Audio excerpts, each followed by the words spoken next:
এখন সময় এসেছে কথা বলার। অসংখ্য আলেম ওলামাদের আমরা হারিয়ে ফেলেছি, যাদের ময়দানে বসলেই অমুসলিম মুসলমান হয়ে যেত, যাদের কথাগুলো শুনলেই অমুসলিমদের কলিজা শীতল হয়ে যেত। হাজারো যুবক জান্নাতের সোজা পথ খুঁজে পেয়েছে, যাদের আলোচনায় দেশ বিদেশে ছড়িয়ে পড়েছে, যারা 52 বছর কোরআনের দাওয়াত দিয়ে আজকে 12 বছর জেলখানায়, তাদেরকে আর আমরা হারাতে চাই না, ঠিক না বেঠে? আর আমরা কোনো মাজলুমকে হারাতে চাই না। এই বাংলার জমিনের ভিতরে সব চাইতে সিংহের মতো যিনি গর্জন দিতেন, তিনিই হলেন আমার মামুনুল হক, ঠিক না বেঠে? এই বাংলার জমিনের ভিতরে এমন আলেম পাওয়া সৌভাগ্যের ব্যাপার, কথায় কথায় কোরআনের আয়াত দেয়, তিনিই হলেন আমির হামজা। এই বাংলার জমিনে সব চাইতে কোরআনের দাওয়াত বেশি প্রয়োজন, যার হাতে হাত রেখে মুসলিম হাজারো মুসলমান হয়েছে, তিনি হলেন আল্লামা সাঈদী। তাদের বিরুদ্ধে কথা বলবা, এগুলোর কোনো দোষ ছিল না। দোষ একটাই, কোরআনের কথা বলা। দোষ একটাই, মদখোরের বিরুদ্ধে কথা বলা। দোষ একটাই, ছিনতাইকারীর বিরুদ্ধে কথা বলা। দোষ একটাই, জালিমদের বিরুদ্ধে কথা বলা।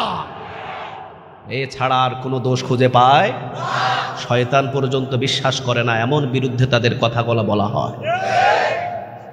নির্যাতিতর মামলা দেওয়া হয়, শয়তানও বিশ্বাস করে না। আজকে যদি আমার পার্লামেন্ট কোরআন দিয়ে উদ্বোধন হতো আর কোরআন তেলাওয়াত দিয়ে শেষ হতো, আর প্রতিটা মেম্বারের মুখ থেকে যদি কোরআনের কথা বাহির হতো, পুরা বাংলাদেশ মসজিদের মতো নিষ্পাপ হয়ে যেত, ঠিক না বেঠে? নমরুদ এসেছিল, দীর্ঘদিন পর্যন্ত শাসন চালালো, স্বৈরাচারী শাসন। লাশ পর্যন্ত ন্যাংরা মশার কামড় খাইয়ে জুতা পিটা করে বিদায় করেছেন তিনি কে? আজ পর্যন্ত যদি আল্লাহর রাজত্বকে কেউ নিজের করে নিতে চায়, মনে রেখো ফেরাউন এবং নমরুদের মতো বিদায় হতে হবে, আল্লাহর রাজত্ব কখনো পাবা না। তোদের সাহসগুলো শুধু টকশোতে কেন, ফেসবুক লাইভে কেন, টকশোতে কেন? পুলিশ পাহারা দিয়ে, র্যাব পাহারা দিয়ে, পুলিশে পাহারা দিয়ে, র্যাব পাহারা দিয়ে, সেনাবাহিনী পাহারা দিয়ে, টকশোর ভিতরে, মোবাইলের ভিতরে, ঘরের কোনায় থেকে কেন এই কথাগুলো বলিস? সাহস থাকে কুমিল্লার জমিনে আই, পিঠের চামড়া নিয়ে ঢাকা যাইতে পারবি না। সুরের মতো ঘোরাফেরা এদের, বুরখা লাগিয়ে লাগিয়ে বাহির হয়। 98% মুসলমানের দেশ। কোরআনকে নিয়ে বাজে কোনো মন্তব্য করবি, চেনার কোনো টাইম নাই। নেতা হোক যাই হোক, লাঠি দিয়ে পিটাইয়া দাফন করা হবে। এটা আমার কোরআন, এই কোরআনের জন্য সাহাবীরা নিজের কলিজা পর্যন্ত কোরবান দিয়েছে, ঠিক না বেঠে? আমার ইসলামের একটা আইনকে নিয়ে বাজে মন্তব্য করবি, বাংলাদেশে ঠাঁই হবে না।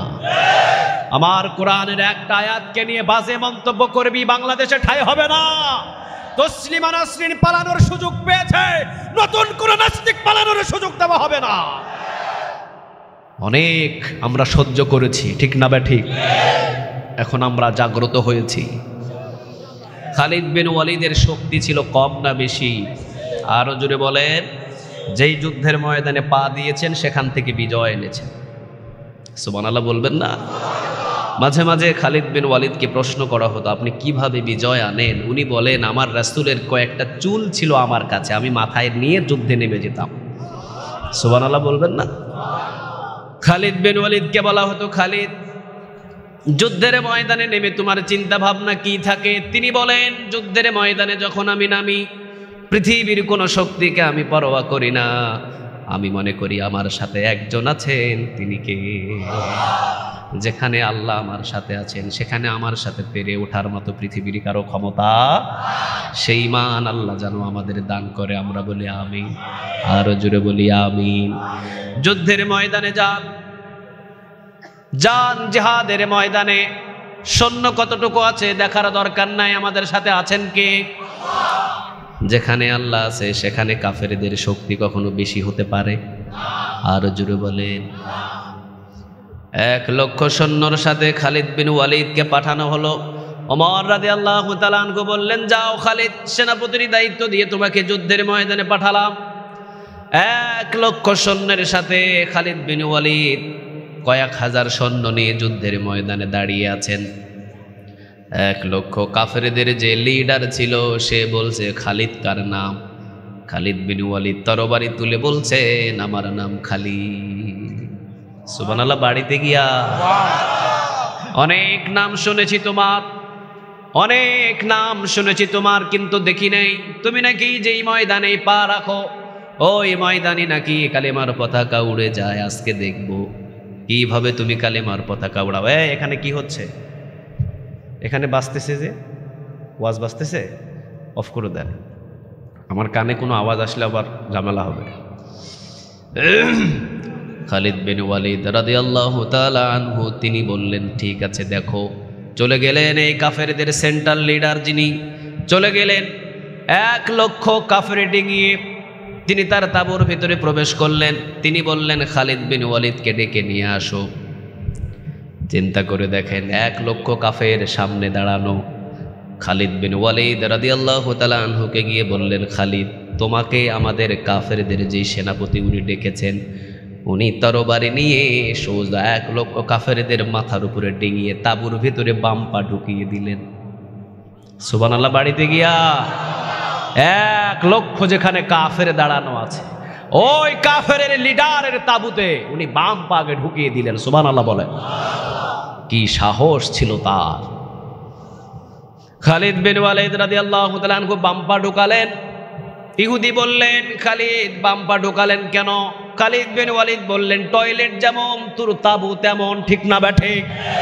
যে তাঁবুতে কালেমা থাকে না, যেই তাঁবুতে কোরআন থাকে না, সেই তাঁবু টয়লেট ছাড়া অন্য কোনো পবিত্র তাঁবু হতে পারে? টয়লেটে আমি বাম পা ঢুকিয়ে দিই, তোর তাঁবুতেও বাম পা ঢুকালা। কারণ তোর এই তাঁবুতে মদ খাওয়া হয়, তোর এই তাঁবুতে গাঁজা খাওয়া হয়, তোর এই তাঁবুতে ইসলাম বিরোধীদের পরামর্শ হয়, ঠিক না ব্যাঠিক? এই জায়গায় আমি পবিত্র করতে পারবো না, মানে পবিত্র হিসাবে ডান পা দিতে পারবো না, বাম পা ঢুকিয়ে দিলাম। কাফেরের এই নেতা বলছে, 1 লক্ষ চতুর্দিকে সেনাপতিগুলো, 1 লক্ষ সেনাবাহিনী আমার আছে, তোমাকে যদি আমি শেষ করে দেওয়ার জন্য অনুমতি দিই, তুলার মতো তোমাকে উড়িয়ে দিবে খালিদ। খালিদ বিন ওয়ালিদ হাতের ভিতরে তরবারিটা এত জোরে জমিনে আঘাত করলেন, তরবারির মোঠা পর্যন্ত জমিনের ভিতরে গেড়ে গেল। খালিদ বিন ওয়ালিদ বলেন, তেলাপোকা মার্কা 1 লক্ষ না, এর চাইতে যদি ডাবল নিয়ে আসি, সেই খালিদের একটা পশম নড়াতে পারবি না। এইরকম যদি একটা খালিদ জমিনের ভিতরে জন্ম নিত, পৃথিবীর সব নাস্তিকগুলো সোজা হয়ে যেত, ঠিক না ব্যাঠিক? একজন আঙ্গুল তুলে কথা বলার মতো সাহস পেত সেই খালিদ বিন ওয়ালিদের মতো। আল্লাহ এই যুবকদেরকে তুমি কবুল করে নাও। আরো জোরে বলেন আমিন। প্রমাণ করিয়ে দিয়েছে যুবকরা সব পারে। কথা কন না কেন? ওরা ইচ্ছা করলে একটা এখানে গানের কনসার্ট দিতে পারতো, ঠিক না ব্যাঠি? কোরআনের মাহফিল দিয়েছে।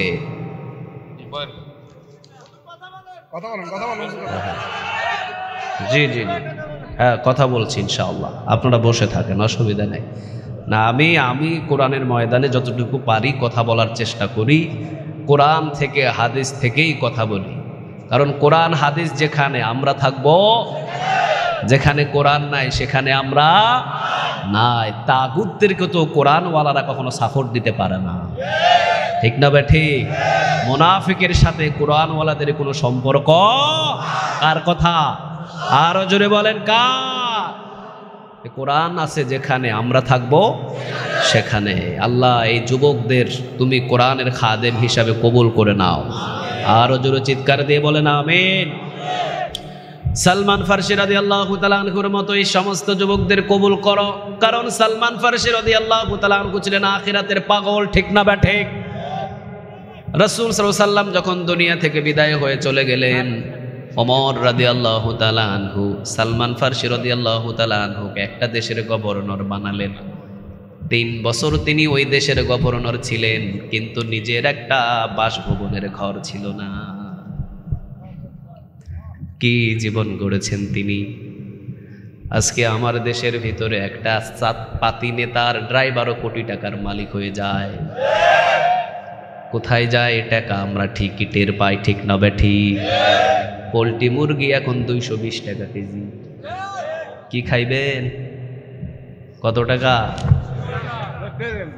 কিসে? হ্যাঁ, ডর লাগতেছে আমার। ওবায়দুল কাদেরের মতো হইবনি কোনো?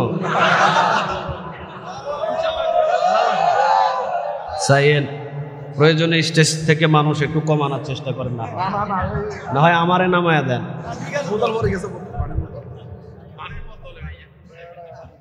ভয় লাগতেছে? আচ্ছা যাক, আলহামদুলিল্লাহ। না মজবুত আছে, তারপরেও বলা তো যায় না, ঘন ঘন স্টেজ ভাঙতেছে এখন। হ্যাঁ, আল্লাহ কবুল করুক। আরো জোরে বলেন আমিন। কয় বছর গভর্নর ছিলেন? কয় বছর? 3 বছরে নিজের একটা ঘর, মসজিদের বারান্দায় ঘুমিয়ে থাকতেন তিনি। মসজিদের বারান্দায় ঘুমাতেন। কেউ যদি সালমান ফারসি রাদিয়াল্লাহু তাআলা আনহুকে হাদিয়া স্বরূপ খাবার দিতেন, খেতেন। না খাবার দিলে রোজা রাখতেন। কেউ খাবার দিলে খেতেন, না খাবার দিলে রোজা থাকতেন। কিন্তু তিনি ছিলেন অন্তত 1.5 থেকে 2 লক্ষ মানুষের গভর্নর। সুবহানাল্লাহ বলে। উনি ওই এরিয়ার গভর্নর হিসাবে ওমর তাকে পাঠালেন। 3 বছরে তার কোনো ঘর নাই। 3 বছরে তিনি কোনো একটা ওই এলাকায় ঘর বানালেন না। মসজিদের বারান্দায় তিনি অবস্থান করতেন। আবার কেউ যদি তাকে দাওয়াত দিত তিনি খেতেন, আর দাওয়াত না দিলে তিনি আল্লাহর জন্য রোজা রাখতেন। অথচ এই সালমান ফারসি রাদিয়াল্লাহু তাআলা আনহু ছিলেন একজন বাদশাহের ছেলে, ঠিক না বেঠি? একজন খ্রিস্টান নাস্তিক। তার বাবার ধন সম্পদের অভাব ছিল না, কিন্তু তিনি সব সময়ের জন্য হকের পথে ছোটবেলায় থেকে তিনি হেঁটেছেন। তিনি খ্রিস্টান ধর্ম গ্রহণ করেছিলেন, কিন্তু দেখলেন এই খ্রিস্টান ধর্মে আসল কোনো কিছু পাওয়া যায়।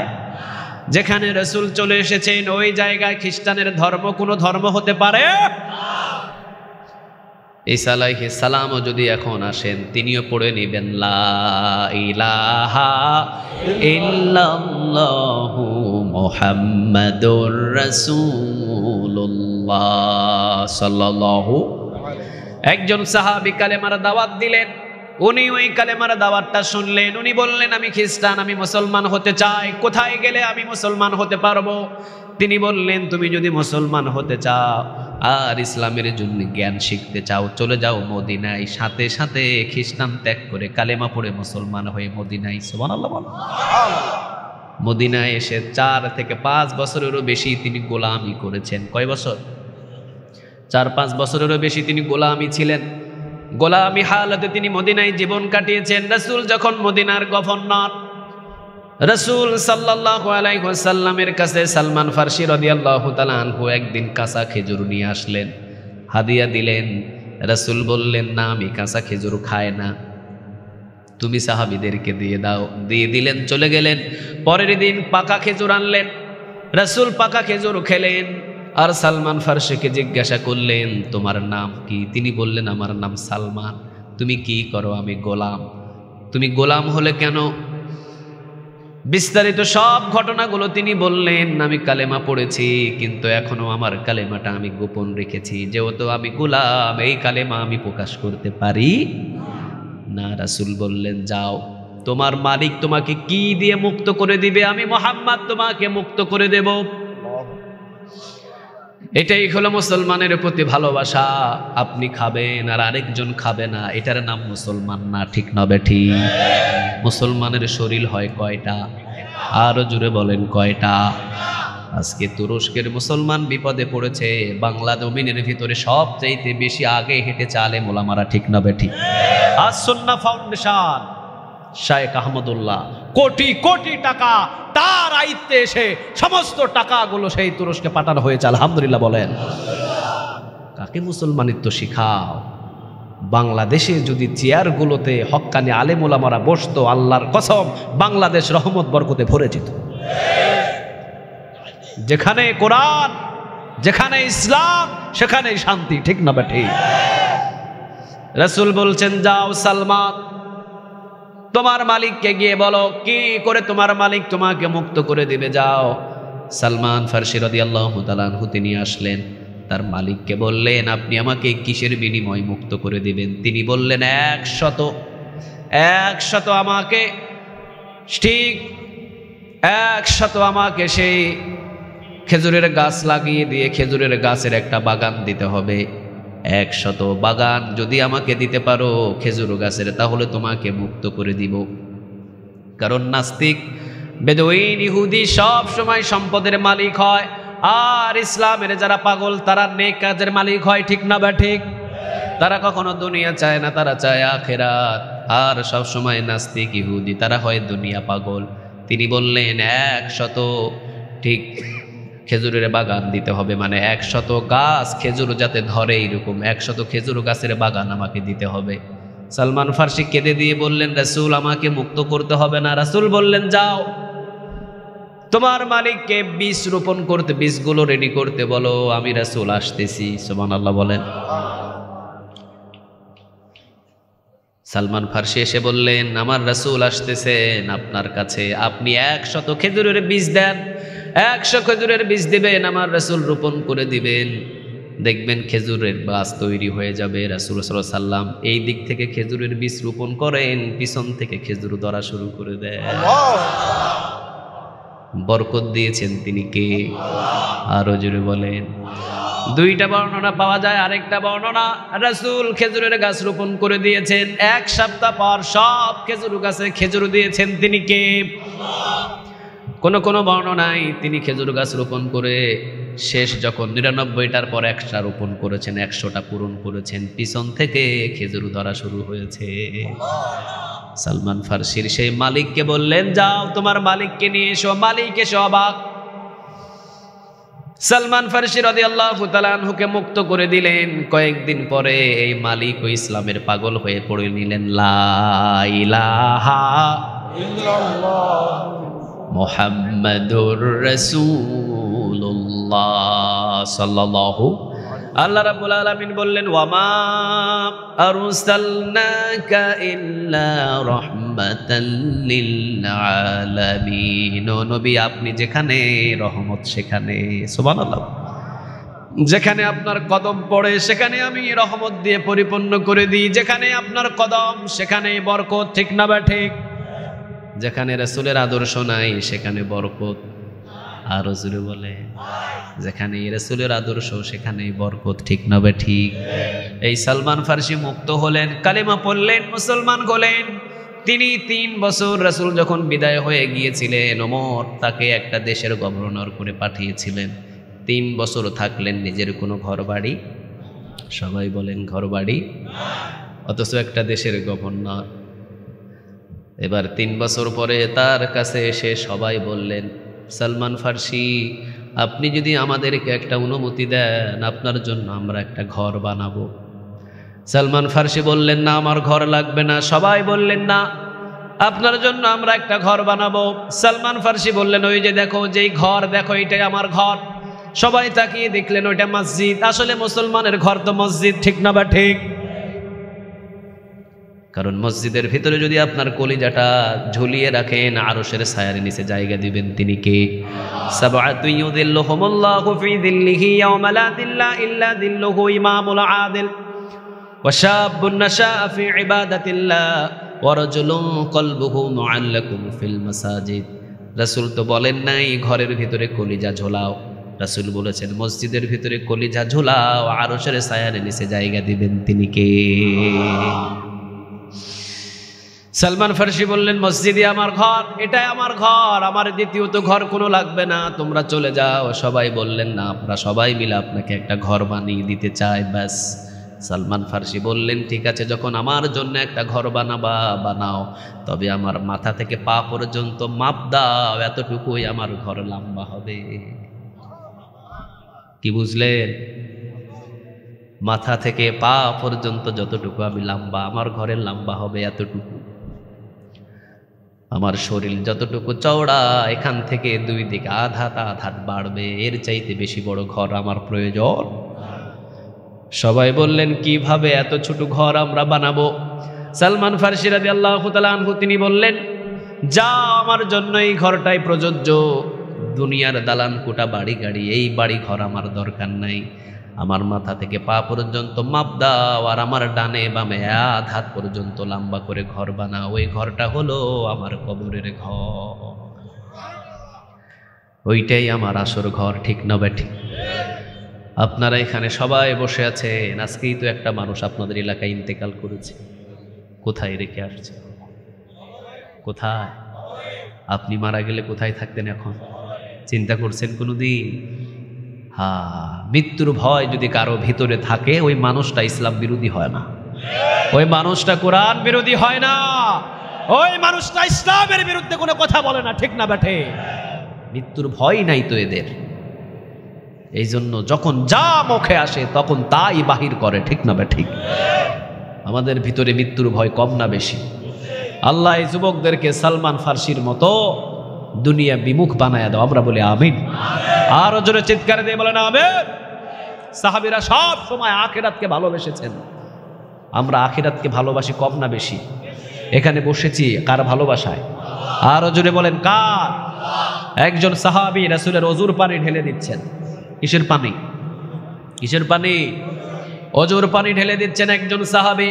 রাসূল সাল্লাল্লাহু আলাইহি ওয়াসাল্লাম ওযু করছেন, পানি ঢালছেন। একজন সাহাবী তাকিয়ে দেখেন ছিঁড়া একটা লুঙ্গি ছাড়া কিছুই নেই, পরনে কোনো জামা নাই, চুলগুলো উস্কো খুস্কো, খাবার নাই, ক্ষুধার্ত চেহারা, শুধু পরনে একটা লুঙ্গি আছে, লুঙ্গিটাও একেবারে ছিঁড়া। রাসূল সাল্লাল্লাহু আলাইহি ওয়াসাল্লাম বললেন, তুমি আমার কাছে চাও। সাহাবী বললেন, না আমার কোনো কিছু লাগবে। চলে গেলেন। পরের দিন আবার আসলেন, আবার বললেন, রাসূল বললেন আমার কাছে কিছু চাও। তিনি বললেন, না আমার কোনো কিছু লাগবে না। তৃতীয় দিন রাসূল বললেন, তুমি আমার কাছে আজকে কিছু চাও। সাহাবী বললেন, না আমার কোনো কিছু লাগবে না। 2-3 দিন পরে রাসূল একদিন কাঁধের উপরে হাত দিয়ে বললেন, কেন চাও না? তুমি আমার কাছে যা চাইবা আমি তাই তোমাকে দেব। তোমার যদি কোনো কিছুর প্রয়োজন হয় তুমি আমার কাছে বলো, আমি দেশের গভর্নর, যা চাইবা তাই তুমি পাইবা। বলো কি চাও? খেজুরের বাগান? কি চাও? কি চাও? দুম্বা? কি চাও? তুমি যা চাও তাই দেব। এবার সাহাবী কেঁদে দিয়ে বলেন, ইয়া রাসূলুল্লাহ, যদি আমাকে আপনার কাছে চাইতে হয় আপনি আমার জন্য দোয়া করেন, আমি যেন আপনার সাথে এক জান্নাতে থাকতে পারি। কি চাওয়া ছিল সাহাবীদের? তারা জীবনে কোনোদিন এই দুনিয়াটাকে ভালোবাসে নাই, ঠিক না ঠিক? এই জন্য দুনিয়াকে যারা ভালোবাসবে বেশি তারাই পাপের ভিতরে লিপ্ত হবে। দুনিয়াকে যারা ছেড়ে দিবে তাদের জীবনে কোনো পাপ হবে, পাপ হলেও সাথে সাথে তাওবা করবে কার কাছে? আরো জোরে বলেন, তাওবা করলেই মাফ করে দেন তিনি কে? এই জন্য আল্লাহ আমাদের সবাইকে আখিরাত মুখী করে দাও। আরো জোরে বলেন আমিন। যারা আখিরাত মুখী হয় তারা কি বেনামাজি নাকি নামাজি? আরো জোরে বলেন, বেনামাজি নাকি নামাজি? আমরা আজ থেকে কি হব? সবাই বলেন কি হব? নামাজি হব। যারা আয়োজন করেছেন যুবকেরা, আজ থেকে সবাই আমরা এক বাক্যে বললাম, আমরা আজ থেকে কি হব? সবাই বলেন কি হব? আল্লাহ আমাদের সবাইকে নামাজি বানাও। আরো জোরে বলেন আমিন। আল্লাহ আমাদের পিছনের গুনাহ তুমি মাফ করে দাও। আরো জোরে চিৎকার দিয়ে বলেন আমিন। সেকেন্ডের ভিতরে গুনাহ মাফ করতে পারেন তিনি কে? একটা যুবক সেকেন্ডের ভিতরে গুনাহ করে, আমার রাসূল বলেছেন একটা যুবক সেকেন্ডের ভিতরে তার গুনাহ আল্লাহ মাফ করে দেয়। এটা যুবকের জন্য শুধু, আর কারো জন্য নয়। একটা যুবক সেকেন্ড লাগে একটা গুনাহ করতে, আবার একটা যুবকের 1 সেকেন্ডে গুনাহ মাফ হয়ে যায়। সুবহানাল্লাহ বলবেন না? মুসা আলাইহিস সালাম তিনি আল্লাহর কাছে বললেন, ইয়া রব, আমার এই কওমের ভিতরে সবচাইতে পাপী কে? আল্লাহ বললেন, দেখো একটু পরে কেটে যাবে। সকালবেলা দেখলেন তিনি পাপী বান্দাদের কে সবচাইতে বড় পাপী। আল্লাহ বললেন, একটু পরেই দেখবা তোমার সামনে হেঁটে যাবে। হেঁটে গেলেন একটা মানুষ, আল্লাহ বললেন এটা হলো সবচাইতে এলাকার পাপী। বিকেলবেলা মুসা আলাইহিস সালাম বললেন, আল্লাহ এই কওমের ভিতরে সবচাইতে ভালো মানুষকে? আল্লাহ বললেন, দেখো একটু পরে হেঁটে যাবে। দেখেন সকালবেলা যেই পাপী হেঁটে যায়, বিকেলবেলা ওই ভালো মানুষটাই হেঁটে যায়। একটা কওমের ভিতরে লক্ষ লক্ষ মানুষ, সবচাইতে পাপী বান্দা ছিল সে।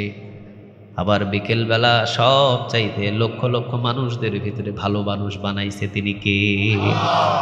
মুসা আলাইহিস সালাম জিজ্ঞাসা করলেন, ইয়া রব, কিভাবে এই গোলামটা সকালে ছিল পাপী, বিকালে হলো সবচাইতে ভালো? আল্লাহ বললেন, সকালবেলা যখন তার ছেলেকে নিয়ে পাহাড়ের চূড়ায় গিয়েছে, তার ছেলে তাকে জিজ্ঞাসা করলো, আব্বু পাহাড় থেকে বড় কি আছে? সে জিজ্ঞাসায় উত্তর দিল, আব্বু পাহাড় থেকে বড় হলো আমার আল্লাহর আসমান। আব্বু আসমান থেকে বড় কি? বাবাই উত্তর দেয়, বাবা আসমান থেকে বড় হলো আমার আল্লাহর আরশ, আরশ থেকে বড় কি? আমার আল্লাহর কুরসি, কুরসি থেকে বড় কি? লোকটা কেঁদে দিয়ে বলল, বাবা কুরসি থেকে বড় এমন একটা জিনিস যার কোনো সীমা রেখা করা যায় না, সেটা হলো আমার আল্লাহর দয়া মায়া। আমার আল্লাহর দয়া মায়া এত বড় যেটার সীমা রেখা পৃথিবীর কেউ গুনতে পারবে। দয়া মায়া সবচাইতে বেশি কার? আরো জোরে বলেন কার? সেজদায় পড়ে লুটিয়ে পড়ে বললেন, আল্লাহ এত গুনাহ করেছি, এরপরও আপনি আমাকে জীবিত রেখেছে। এত গুনাহ করেছি, এরপরেও সমাজে আমাকে সম্মানের সাথে রেখেছেন। আমার গুনার খবর আপনারা জানেন না, আপনাদের গুনার খবর আমি জানি না, জানেন কে? তারপরেও সম্মান দিয়ে আল্লাহ সমাজে চালায়, ঠিক না ঠিক? আপনার গুনার খবর যদি আপনার বিবিকে আল্লাহ জানায়া দেয়, আপনার বিবি পরের দিন থেকে ভাত খাবে। আপনার গুনাহের খবর যদি মসজিদের ইমামকে জানিয়ে দেয়, ওই মসজিদের ইমাম আপনার বাড়িতে দাওয়াত খাবে। কিন্তু আপনার গুনার সবগুলো রহমতের চাদর দিয়ে ঢেকে রেখেছেন তিনি কে? কেন কেন ঢেকে রেখেছেন? মুফাসসিরিনে কেরাম বলেন, ঢেকে রাখা হয় এই জন্য, কোনোদিন যদি রাতের বেলা কোন কোরআনের মাহফিলে অথবা কোন মসজিদের কোনায় গিয়ে যদি চুপি চুপি তাওবা করেন, আল্লাহ মাফ করে দিবে। যেটাকে মাফি করে দিবে সেটা তো প্রকাশ করার কোনো প্রয়োজন নাই, ঠিক না ঠিক? রাসূল বলেন, মৃত্যুর আগ মুহূর্ত পর্যন্ত আল্লাহ বারবার তাকায়, কোন দিন তাওবা করবি, তোর এই জঘন্য গুনাহগুলো আমি মাফ করে দিব। যেদিনই তাওবা করেন সাথে সাথে মাফ করে দেয় তিনি কে? মুসা আলাইহিস সালামকে বললেন, আল্লাহ এই গোলামটা সকালবেলা আমার কাছে তাওবা করেছে, সকালবেলা সবচাইতে পাপী মানুষ ছিল আমি, বিকেলবেলা তাকে সবচাইতে ভালো মানুষের চেয়ারে বসিয়ে দিয়েছি। আমাদের অসংখ্য গুনাহ আছে, কিন্তু আমাদের গুনাহ মাফ করতে পারেন তিনি কে? আরো জোরে বলে। এই জন্য আমরা আজ থেকে হব নামাজি, তাওবা করে আজ থেকে হুকুমগুলো মানা শুরু করব কার? আরো জোরে বলেন কার? তাহলে আজ থেকে আমরা কোনো গুনাহ করব, আজ থেকে হুকুম শুরু করব কার? এই কোরআনের ভিতরে সূরা আছে কয়টা? আরো জোরে বলেন কয়টা? মানেন কয়টা? সবগুলো, একটাও অমান্য করা যাবে। ওযু ভাঙার জন্য পেশাব করতে হয় কয়বার? ওযু ভাঙার জন্য পেশাব কয়বার করেন? কোরআনের 6666 আয়াত অমান্য করে কাফের হওয়া লাগে না। একটা আয়াত অমান্য করলেই কাফের হয়ে যায়, ঠিক না ঠিক? মানতে হবে 16 আনা না 12 আনা? কোরআনের মানতে হবে 16 আনা না 12 আনা? আজকে আমরা বুঝে শুনে এরপরে এখান থেকে বিদায় নিব ইনশাআল্লাহ। সূরা আন-নাহাল 36 নম্বর আয়াত। কত নম্বর? আরো জোরে বলে 36 নম্বর। কোরআন বেশি বেশি তেলাওয়াত করবেন। কোরআন যেখানে তেলাওয়াত হয় ওই ঘরটা রহমতের ঘর। 4 জন সদস্য একটা ঘরে, 4 জনাই জান্নাতি। সুবহানাল্লাহ বললেন না? কয়জন সদস্য? সবাই বলেন কয়জন? 4 জন। একটা ঘরের ভিতরে 4 জন সদস্য, 4 জনাই জান্নাতি। আলহামদুলিল্লাহ বলেন। একটা ঘরের ভিতরে 4 জন সদস্য ছিলেন, 4 জন সদস্যই তারা জান্নাতের ভিতরে প্রবেশ করেছেন। সেই ঘরটা হলো ফাতিমা রাদিয়াল্লাহু তাআলা আনহার ঘর। একদিন সকালবেলা রাসূল আলী রাদিয়াল্লাহু তাআলা আনহুকে ডেকে বললেন, আমার জামাই, তোমাকে আল্লাহ রাব্বুল আলামিন জান্নাতের মেহমান বানিয়েছে। পরের দিন সকালবেলা রাসূল বললেন, আমার মা ফাতিমা তুই হবি জান্নাতি। বিকেলবেলা আবার বললেন, মা ফাতিমা তুই শুধু একাই জান্নাতে যাবি না, অসংখ্য জান্নাতের নারীদের সামনে তোকে লিডার বানাবেন কে? শুধুমাত্র বেশি বেশি কোরআন তেলাওয়াতের বিনিময়, ঠিক না ঠিক? এমন কোনো দিন ছিল না যে ফাতেমার ঘরে কোরআন তেলাওয়াত হয় নাই। প্রতিদিন কোরআন তেলাওয়াত হতো, কারণ কিতাবটা কার? আরো জোরে বলেন কার? আমাদের ঘরে এমন কোনো দিন নাই যে ডিস লাইন চলে না। একদিন যদি লাইনে ডিস্টার্ব দেয় হুজুর পাগল হয়ে যায়। যে ডিস লাইনের মালিক হেরে ফোন গুতাইতে গুতাইতে পাগল হয়ে যায়।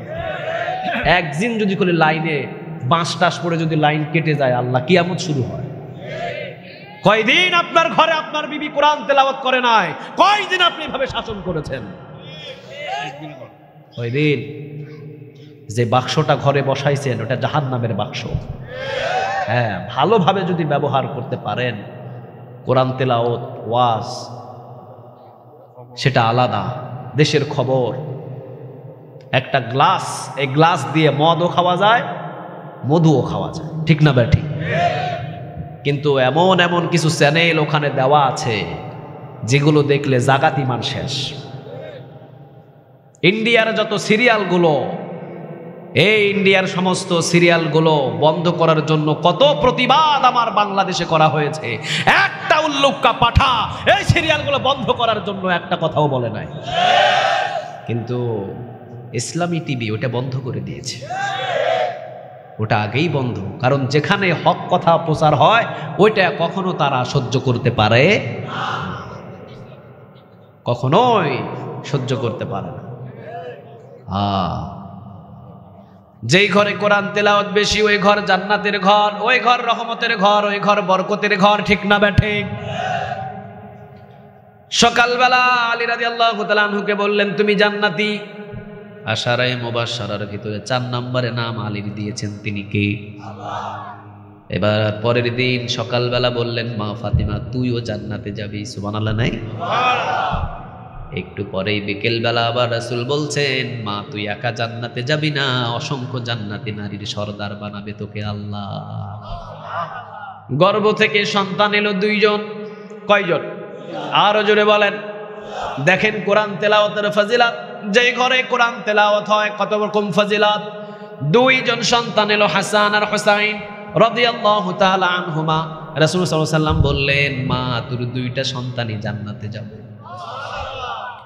হাসান হুসাইন রাদিয়াল্লাহু তাআলা আনহুমা জান্নাতে যাবে, কারণ তারা এমন জান্নাতে যাবে যারা যৌবন বয়সে দুনিয়া হারিয়ে ফেলেছে। যেই যুবকগুলো দুনিয়াতে বিদায় হয়েছে যৌবন বয়সে, যাদের বয়স ছিল 18, 20, 25, ওই বয়সে যারা দুনিয়া থেকে বিদায়, ঠিক ওই বয়সীদের সমস্ত জান্নাতীদের লিডার হবে হাসান আর হুসাইন। সুবহানাল্লাহ বলেন। ওদের সরদারিত্ব করবেন তারা। বলেন একটা ঘরের ভিতরে 4 জন সদস্য, 4 জনাকেই জান্নাতের খুশখবরি দিলেন, তিনি কে? একটা কিতাব তেলাওয়াত করার জন্য, কিতাবটা কার? আর জোরে বলেন কার? কয়দিন আপনি আপনার ঘরে তালিম দিয়েছেন? একদিনও না। আজ থেকে আমরা ঘরে ঘরে কোরআন তেলাওয়াত শুরু করে দিব ইনশাআল্লাহ। সবাইকে কবুল করুক। আর জোরে বলেন আমিন। পৃথিবীর কোনো কিতাবের শত্রুতা নাই, একটা কিতাবের শত্রু ঘরে ঘরে। কার কিতাব? আর জোরে বলেন কার? এই জন্য 1400 বছর আগে আল্লাহ বলেছেন ইন্না নাহনু নাযালনা যিকরা ওয়া ইন্না লাহু লাহাফিজুন। এই কোরআন হেফাজতের দায়িত্ব পৃথিবীর কারো নয়, হেফাজতের দায়িত্ব কার? কোন কিতাবের বিরোধিতা পৃথিবীর ভিতরে কোনো মানুষ খুঁজে পাবেন না। আল্লাহর কোরআনের বিরোধিতা ঘরে ঘরে আছে, ঠিক না ঠিক? ঘরে ঘরে, দেশে দেশে নাস্তিক ইহুদি সবাই একটা কিতাবকে ভয় পায়। কার কিতাব? আর জুড়ে বলেন কার? এই কোরআনটাকে পৃথিবীর নাস্তিকেরা ভয় পায়। বহু চেষ্টা করেছে, পারে নাই, পারে নাই। কিয়ামত পর্যন্ত এই কোরআনের আলোটাকে ছড়িয়ে দিবেন তিনি কে? কোন কোন দেশে সব কোরআন জ্বালিয়ে দিয়েছে, এরপরও কোরআন পৃথিবী থেকে শেষ করতে পারে নাই। কে হেফাজতের দায়িত্ব নিয়েছেন? আপনি অবাক হবেন, এখানে যত মানুষ আছে সব মানুষের আকৃতি শয়তান ধারণ করতে পারে, কিন্তু কোরআনের একটা হরফ সে বহন করতে পারবে না। সুবহানাল্লাহ বললেন না যে? কারণ হেফাজতের দায়িত্ব কার? আর জোরে বলেন কার? পৃথিবীর এই প্রান্ত থেকে ওই প্রান্ত সেকেন্ডে সে যাইতে পারে, কিন্তু কোরআনের কাছে আসলে 0। কারণ কোরআন হেফাজতের দায়িত্ব নিয়েছেন তিনি কে? আবার আল্লাহ রাব্বুল আলামিন বলছেন ইউরিদুনা, পড়েন, ইউরিদুনা লিইউতফিউ নূরাল্লাহি বিআফওয়াহিহিম ওয়াল্লাহু মুতিম্মু নূরিহি ওয়ালাউ কারিহাল কাফিরুন। বলেন কথাটা কার? আল্লাহ বলছেন নবী এত টেনশন আর এত পেরেশান করতে হবে না। কাফেরেরা চায় ফু দিয়ে কোরআনের আলো নিভানোর জন্য, পারবে না। কিয়ামত পর্যন্ত জায়গায় জায়গায় কোরআনের আলোর নূর ছড়িয়ে দিবেন তিনি কে? বাংলাদেশেও দেখবেন এমন আছে যেখানে কোরআনের মাহফিল সেখানে 144 ধারা জারি। গানের মাহফিল হয়, ওখানে কোনো বাধা। বিয়ে শাদির গানে কনসার্ট হয়, ওখানে কোনো বাধা। মমতাজ আফা আসে, ওখানে পুলিশ দিয়ে সহযোগিতা। সালমা আসে না, সালমা না কি আছে যে গান গায়, সেখানে আসলে পুলিশ দিয়ে পাহারা। ঠিক না বেঠিক? ওই আকাশের তারা ঘুমিয়ে আছে মা, কে নাম এটা কি? এখন তো আপনি বলবেন হুজুর কেমনে মুখাস্ত করছে। বাইরে ভাই, মেধাটা এতটা দুর্বল না। রাস্তা দিয়ে হাঁটলে একটা মাইকে যদি গান ওটা বাজে, ওটা জাগাত মেমোরিতে চলে আসে।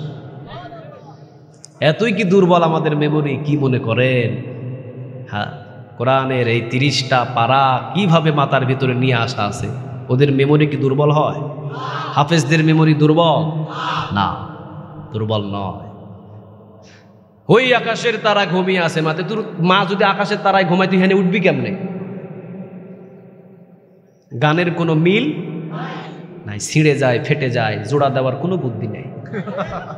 আপনি শুনবেন আপনারও ছিঁড়ে ফেটে শেষ হয়ে যাবে। এগুলো হয়েছে এখন মার্কেট, এগুলো বাংলাদেশের হয়েছে এখন এমপি। যারা কোরআন থেকে, কোরআনের দলিল দিয়ে কথা বলেছে, ওই মানুষদের পায়ের জুতা সমতুল্য হবে না, ওদেরকে পছন্দ হয় না বাংলা পার্লামেন্টে। যারা কোরআন থেকে কথা বলেছে জুতার সমতুল্য নাই। আপনি দেখবেন পার্লামেন্টে এমন কিছু সদস্য আছে বাংলা পড়াও পড়তে পারে না, দেখবেন ওরা হয়ে গেছে আজকে বাংলাদেশের চেয়ারের মালিক। আর যারা কোরআনের কথাগুলো বলেছে ওই চেয়ারগুলোতে বসে ওদের হজম করার শক্তি বাংলাদেশে নাই। হ্যাঁ, তাহলে মমতাজ আফার কনসার্টে সব কিছু দিয়ে হেল্প করা হয়, কিন্তু কোরআনের মাহফিলে আরো বাধা দেওয়া হয়। বহু মাহফিল বন্ধ হয়ে যায়। কেন বন্ধ হয়?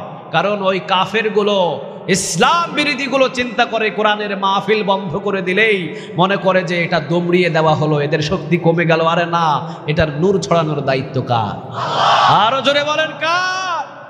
লাঙ্গলকোটে কোরআনের মাহফিল বন্ধ হবে, কুমিল্লা 14 গ্রামে কোরআনের মাহফিল চালু হয়ে যাবে। ঠিক না বেঠে? কুমিল্লা 14 গ্রামে কোরআনের মাহফিল বন্ধ হবে, ফেনী শহরে চালু করবেন তিনি কে? ফেনী শহরে বন্ধ হবে, চট্টগ্রাম শহরের ভিতরে চালু করবে তিনি কে? একটা আলেম যদি গ্রেফতার হয়, ঘরে ঘরে আলেম জন্ম দিবে। ঠিক না বেঠে? একটা সুমাইয়া জীবন যাবে, 10,000 সুমাইয়া আল্লাহ জন্ম দেবে। একটা আম্মারের জীবন নিবে, ঘরে ঘরে জীবন দেওয়ার জন্য আম্মার তৈরি হবে। ঠিক না বেঠে? কি মনে করেছো কোরআনের নূর তুমি কমাইবা মাহফিল বন্ধ করে? এত সোজা, এত সোজা না। যতই দিন যাচ্ছে মাদ্রাসা বাড়ছে, যতই দিন যাচ্ছে মসজিদ বাড়ছে, যত দিন যাচ্ছে কোরআনের ময়দান বাড়ছে। ঠিক না বেঠে? এমন কোন গ্রাম নাই যে কোরআনের মাহফিল হয় না। আলহামদুলিল্লাহ বলেন। মনে রেখো, আগামীর দিন হবে কোরআনের দিন, আগামীর দিন হবে ইসলামের দিন। বাতিলরা ইন্দুরের গর্তটাও পালানোর খুঁজে পাইবা না। আগামীর দিন ইমাম মেহেদী আলাইহিস সালামের দিন। ঠিক না বেঠে?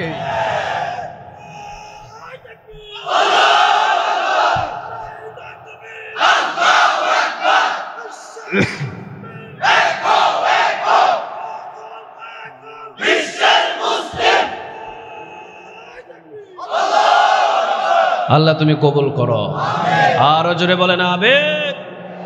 ইউরিদুনা লিউতফিউ নূরাল্লাহি বিআফওয়াহিহিম ওয়াল্লাহু মুতিম্মু নূরিহি ওয়ালাউ কারিহাল কাফিরুন। দিনে দিনে কোরআনের নূরটাকে ছড়িয়ে দিবেন তিনি কে? মসজিদ থেকে কোরআনের নূর ছড়বে, মাদ্রাসা থেকে কোরআনের নূর ছড়বে, কোরআনের মাহফিল থেকে কোরআনের নূর ছড়বে। ঠিক না বেঠে? 1 ইঞ্চি জমিনও কোরআনের বাকি রাখবে। যেখানে কোরআনের মাহফিল বন্ধ করবে ওই জায়গা থেকেই বীজ রোপণ করে গাছ উঠবে। আলহামদুলিল্লাহ বলবেন না? রাসূল সাল্লাল্লাহু আলাইহি ওয়াসাল্লাম হাতিমে কাবার সাথে ডালান দিয়ে বসা, ডালান দিয়ে বসে আছেন রাসূল, হাতিমে কাবার সাথে ডালান। সব সাহাবীগুলো রাসূলের সামনে এসে বললেন, ইয়া রাসূলুল্লাহ আপনি আমাদের জন্য দোয়া করেন। কি দোয়া করব? একজন সাহাবী বললেন, আমার মা দুনিয়া থেকে বিদায় হলো। আরেকজন বললেন, ইয়া রাসূলুল্লাহ আমার ভাইয়ের কোমর জ্বলে গেল, বেলালের নাক কান ছিদ্র করা হলো, আম্মারকে 2 টুকরো করে শেষ করে দেওয়া হলো, সুমাইয়ার হাতে পায়ে পেরাক মেরে লজ্জাস্থানে বল্লম দিয়ে আঘাত করে শেষ করে দেওয়া হলো। এখন ওকে আপনি আমাদের জন্য দোয়া করবেন না? আমরা তো আর সহ্য করতে পারছি না। রাসূল বলছেন এত অধৈর্য হইও না, রাত যত গভীর হয় সুবহে সাদিক তত ঘনিয়ে যায়। মায়ের গর্ভের ব্যথা যত বাড়ে নতুন মেহমান আসার সময় ঘনিয়ে যায়, ঠিক না? এত চিন্তিত হইও না। বেলালের রক্ত ঝরেছে, সুমাইয়ার রক্ত ঝরেছে, আম্মারের রক্ত ঝরেছে, খোবাইব খাব্বাবের কোমর জ্বলেছে। মনে রেখো, যেই জমিনে মুমিনদের রক্ত ঝরে ওই জমিনটা মুমিনদের হাতে চলে যায়। সুবহানাল্লাহ। বাড়িতে গিয়া বললেন, মনে করো না সুমাইয়ার রক্ত আল্লাহ বৃথা দেবে না। মুমিনদের রক্ত কখনো দুর্বল রক্ত নয়, ঠিক না বেঠে? প্রতিটা ফোঁটার দাম দেবেন কে? আর জুড়ে বলেন। সুমাইয়া রাদিয়াল্লাহু তাআলা আনহার যে রক্ত, প্রতিটা রক্তের ফোঁটার দাম আছে না নাই? মুমিনদের রক্ত কখনো বৃথা যায়? এবার রাসূল বলছেন, শোনো, গাছ তাজা করার জন্য গাছের গোড়ায় ঢালতে হয় কি? আম গাছ একটা রোপণ করেছেন, 3 মাস পানি দেন নাই, জীবিত না মৃত? আর জোরে বলেন, জীবিত না মৃত? কিন্তু আম গাছ রোপণ করার পর যদি প্রতিদিন গোড়ায় পানি ঢালেন, দিনের পর দিন শাখা ফুটবে, ঠিক না ব্যাঠি? রাসূল বললেন গাছের গোড়ায় ঢালতে হয় যেমন পানি, ঠিক ইসলাম নামের একটা বৃক্ষ আছে, ওই ইসলাম নামের বৃক্ষে ঢালতে হয় মুমিনদের তাজা রক্ত, ঠিক না ব্যাঠি? এই জমিনের ভিতরে আলেমদের রক্ত ঝরেছে, এই জমিনদের ভিতরে মুসলিমদের রক্ত ঝরেছে, জমিনের ভিতরে তালবে ইলমদের রক্ত ঝরেছে, জমিনদের ভিতরে মসজিদের ইমামের রক্ত ঝরেছে, জমিনের ভিতরে তাফসীর কারকদের রক্ত ঝরেছে। বুঝে নাও, আগামীর দিন কোরআনের দিন, আগামীর দিন ইসলামের দিন, বাতিলদের কোনো স্থান নাই। বুঝে নাও, যেখানে মুমিনদের রক্ত ঝরে মুমিনদের হাতে দেশটা তুলে দেয় তিনি কে? যে কোনো মাধ্যমেই হোক কোরআন দিয়ে দেশ চালানো শুরু হয়ে যাবে ইনশাআল্লাহ। আমরা কোনো তো চেয়ার চাই না, আমরা চাই কার আইন? আরো জোরে বলেন, কার? আমাদের দেশের প্রধানমন্ত্রী শেখ হাসিনা, উনি ওই চেয়ারেই থাকুক। আমাদের শুধু মুমিনদের একটা দাবি, আমরা কোরআনের আইন দিয়ে দেশটা চাই, ঠিক না বেঠিক? যে যে দায়িত্বে আছে থাকুক। কিছুক্ষণ আগে যে চেয়ারম্যান সাহেব বলে গেছেন, কার আইন চায়? আরো জোরে বলেন, কার? আল্লাহর আইনটাই আমরা চাই, আর কারো আইন চাই না। কোরআন যেখানে আমরা থাকবো সেখানে। তো এটা এমন কোনো কিতাব নয় যে কিতাবটাকে দুমড়িয়ে মুচড়িয়ে শেষ করা যায়। একজনাকে বন্দী করবেন, 10 জন জন্ম নেবে। 10 জনকে বন্দী করবেন, ঘরে ঘরে জন্ম নেবে, ঠিক না বেঠিক? মানুষের কিছু মাথার ভিতরে বুদ্ধি এসেছিল যে বাংলাদেশের যারা কোরআনের ময়দানে সেলিব্রিটি, ওদেরকে ধরো আর মারো, ধরো আর মারো, ধরো আর মারো, ধরো আর মারো। ধরো আর মারো করে লাভটা হয়েছে কি? আরো তো বাড়ি গেছে। ঘরে ঘরে আলেম জন্ম নিয়েছে, ঠিক না বেঠিক?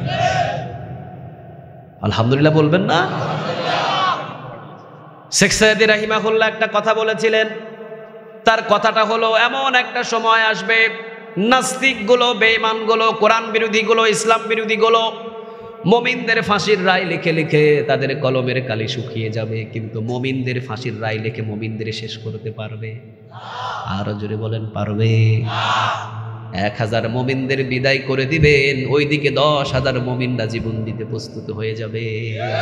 কারণ মুমিনরা জীবন দিলেই বিনা হিসাবে জান্নাত, ঠিক না বেঠিক? তাহলে কোরআন আমরা মানি, কোরআনটাকে আমরা ছাড়বো? এই কোরআন নিয়ে আমাদের কোনো পেরেশান, আমাদের কোনো টেনশন? হেফাজতের দায়িত্ব কার? নূর ছড়ানোর দায়িত্ব কার? দাওয়াত দেওয়ার দায়িত্ব আমার, ঠিক না বেঠিক? দাওয়াত দিব আমি, কার্যকর করে দিবেন তিনি কে? সূরা আন-নাহলের 36 নম্বর আয়াতে আল্লাহ বলছেন, ওয়ালাকাদ বাআসনা ফি কুল্লি উম্মাতির রাসূলা আন ইবুদুল্লাহ। পড়েন, আন ইবুদুল্লাহ ওয়াজতানিবুত তাগুত। আজকে এতটুকুই ইনশাআল্লাহ। ওয়ালাকাদ বাআসনা ফি কুল্লি উম্মাতির রাসূলা, সূরা আন-নাহল 36 নম্বর আয়াত। আল্লাহ বলছেন, যুগে যুগে যত নবী এবং যুগে যুগে যত রাসূলকে আমি প্রেরণ করেছি, সব নবী রাসূল দাওয়াত দিয়েছে কয়টা? আরো জোরে বলেন, আরো জোরে বলেন। ওয়ালাকাদ বাআসনা ফি কুল্লি উম্মাতির রাসূলা, রাসূল পাঠাইছেন তিনি কে? আপনাদের লাঙ্গলকোটবাসী সবাই মিলে একজনকে আমরা নবী বানাবো। অনেকে মনে হয় পারবে। ভোট দিয়ে কি নবী হয়? কথা বলেন। পুরা বাংলাদেশ সব মানুষ মিলে একজনকে ভোট দিয়ে আমরা একটা নবী বানাবো। পুরা বিশ্বের সমস্ত মানুষ মিলে আমরা একজনকে ভোট দিয়ে একটা নবী বানাবো। তাহলে নবী মানুষে বানায় না, ভোট দিয়ে। ইলেকশনে নবী হয় না, সিলেকশনে নবী হয়। সিলেকশন করেন তিনি কে? তাহলে ওয়ালাকাদ বাআসনা ফী কুল্লি উম্মাতির রাসূলা, যুগে যুগে যত নবী আর রাসূল আল্লাহ প্রেরণ করেছেন, সর্বপ্রথম দাওয়াতের কাজ দিয়েছেন কয়টা? আরো জোরে বলেন। প্রথম নাম্বার আনি ইবুদুল্লাহ, ইবাদত হবে কার? আরো জোরে বলেন কার? আর পৃথিবীর ওই ইবাদতের ভিতরে কাউকে শরীক করা যাবে? আমরা ইবাদত করি কার? আরো জোরে বলেন। আল্লাহর ইবাদত ছাড়া আমরা পৃথিবীর কারো ইবাদত করি? কারো গোলামি করি? আসমান কার ইবাদত করে? জমিন কার ইবাদত করে? সূর্য কার ইবাদত করে? চন্দ্র কার ইবাদত করে? ইচ্ছায় অনিচ্ছায় সব কিছু ইবাদত করে কার? কার কথা এটা? আরো জোরে বলে। আফাগায়রা দীনিল্লাহি ইয়াবগুনা ওয়া লাহু আসলামা মা ফিস সামাওয়াতি ওয়াল আরদি তাওআন ওয়া কারহাও ওয়া ইলাইহি ইউরজাউন। বলেন কথাটা কার? আল্লাহ বলছেন আসমান এবং জমিনে যা কিছু আমি সৃষ্টি করেছি, ইচ্ছায় অনিচ্ছায় সব কিছু গোলামি করে কার? সাগরের পানি কার গোলামি করে? কাকে রব হিসাবে মানে? আরো জোরে বলেন। কার ইবাদত করে? মারাজাল বাহরাইনি ইয়ালতাকিয়ানি বাইনাহুমা বারযাখুল লা ইয়াবগিয়ান ফাবিআইয়ি আলাই রাব্বিকুমা। আল্লাহ বলছেন একদিকে লবণাক্ত পানি, আরেকদিকে মিঠা পানি। একদিকে লবণাক্ত পানি, আরেকদিকে মিঠা পানি। মাঝখানে কোনো ওয়াল নাই, কোনো পার্টিশন নাই, কোনো দেয়াল নাই। এক পানি আরেক পানির ভিতরে প্রবেশ করতে পারে না, এক পানি আরেক পানির ভিতরে ঢুকতে পারে না। পানিগুলো হুকুম মানছে কার? আর জোরে বলেন তো দেখি, আমাদের শরীরের ভিতরে যত অঙ্গ আছে সব অঙ্গগুলো হুকুম মানছে কার? যেদিন জন্ম নিয়েছিলাম মাথায় চুল ছিল কি ছিল না? কেউ কয় না, কেউ কয় হ্যাঁ। কেউ আইছিল টাক আর কেউ আইছিল চুলালা। যেদিন জন্ম নিয়েছিলাম মাথায় চুল ছিল কি ছিল না? ছিল। চোখের ভুরু, চোখের পাপড়ি। আচ্ছা, বোঝার জন্য বলছি, মাথার চুল, চোখের ভুরু, চোখের পাপড়ির বয়স ঠিক এক, কারণ একই দিন আমরা তিনটা এনেছি। মাথার চুল কাটার জন্য কে কতবার সেলুন দোকানে গিয়েছেন? হিসাব আছে কারো? আপনার আছে? চোখের ভুরু কাটার জন্য কয়দিন গেছেন? চোখের পাপড়ি কাটার জন্য কে কয়বার গিয়েছেন? চুল তো তিনটায়, একটা চুল বড় হলো, বাকি দুইটা বড় হলো না। কার হুকুম চলছে? আরো জোরে বলেন কার? প্রতিটা অঙ্গ, প্রতিটা প্রত্যঙ্গ আসমান জমিনের শিরায় শিরায় সব কিছু আল্লাহর হুকুম মানছে, কিন্তু জমিনের ভিতরে আমার আপনার মতো কিছু গোলাম আল্লাহর হুকুম অমান্য করছে। ঠিক না বেঠিক? সে তো আল্লাহর হুকুম মানেই না, আপনাকেও মানতে দেয় না। ওই কথাটাই আল্লাহ এখানে বলছেন, ওয়াজতানিবুত তাগুত। আনি ইবুদুল্লাহ, ইবাদত করব কার? আরো জোরে বলেন। ওয়ালাকাদ বাআসনা ফী কুল্লি উম্মাতির রাসূলা, যত নবী আর যত রাসূল আল্লাহ দুনিয়াতে পাঠিয়েছেন দুইটা দাওয়াতের কর্মসূচি। জোরে বলেন কয়টা? আনি ইবুদুল্লাহ, ইবাদত হবে কার? আমরা আল্লাহর ইবাদত ছাড়া কারো ইবাদত করব? ওয়া মা খালাকতুল জিন্না ওয়াল ইনসা ইল্লা লিয়াবুদুন। গোলামি করার জন্য আমাদের বানাইছেন তিনি কে?